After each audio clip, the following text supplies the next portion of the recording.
समुद्र में तैरने वाले विशालकाय समुद्री जहाज जब क्षतिग्रस्त हो जाता है तो उस जहाज के साथ क्या किया जाता है, चलिए आज मालूम करते हैं। जब भी हम अपने पड़ोसी देश बांग्लादेश की बात करते हैं तो हमारे दिमाग में गरीबी, भूखमरी और लोगों की बदहाल जिंदगी का ही ख्याल आता है। लेकिन आज हम बांग्लादेश के एक ऐसे कारोबार के बारे में बात करेंगे जो कुछ साल पहले तक दुनिया का सबसे बड़ा कारोबार था।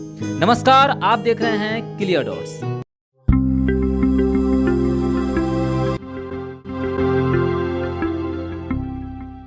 जब समुद्री जहाज क्षतिग्रस्त हो जाता है, खराब हो जाता है या पुराना हो जाता है तो उसके सभी हिस्से को तोड़कर अलग कर दिया जाता है। जब पहली बार इस काम की शुरुआत बांग्लादेश में हुई तो किसी ने सोचा भी नहीं होगा कि यह काम बांग्लादेश के लगभग 2 लाख लोगों को रोजगार दे सकती है।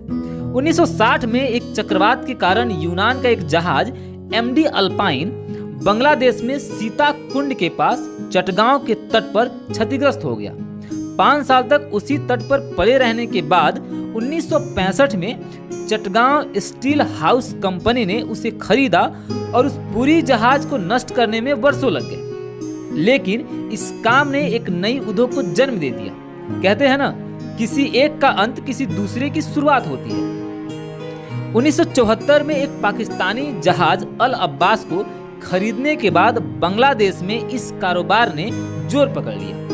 1980 के बाद दुनिया भर के सभी खराब और क्षतिग्रस्त जहाज चटगांव तट पर आने लगे।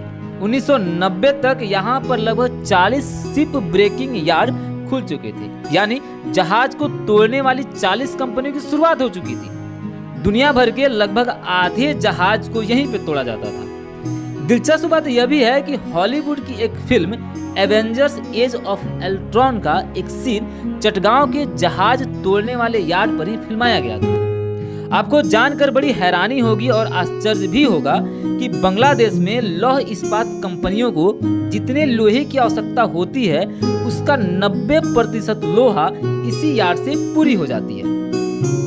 ये सारी कंपनियां जहाज में उपयोग होने वाली घरेलू जरूरत की वस्तुओं को बाजार में बेचकर भी पैसा कमाती है। कहते हैं ना, मरा हुआ हाथी भी 9 लाख का होता है। दुनिया का सबसे बड़ा शिप ब्रेकिंग यार्ड भारत के गुजरात में अलंग शिप ब्रेकिंग यार्ड है। बांग्लादेश का यह चटगांव शिप ब्रेकिंग यार्ड कभी दुनिया का पहला और सबसे बड़ा यार्ड हुआ करता था। आज यह 5वें स्थान पर है। तो क्या है इस यार्ड की कमियां और बुराइयां, चलिए इसे भी जान लेते हैं। आप वीडियो में यहाँ तक बने हुए हैं तो वीडियो को लाइक करें, चैनल को सब्सक्राइब करें और वीडियो को शेयर तो जरूर करें।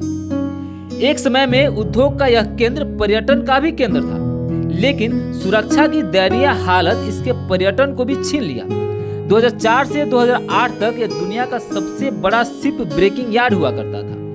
यहाँ कर्मियों के पास सुरक्षा उपकरण की कमी की वजह से हर सप्ताह में 1 कर्मी की मौत हो जाती है और हर रोज औसतन 1 कर्मी घायल हो जाता है।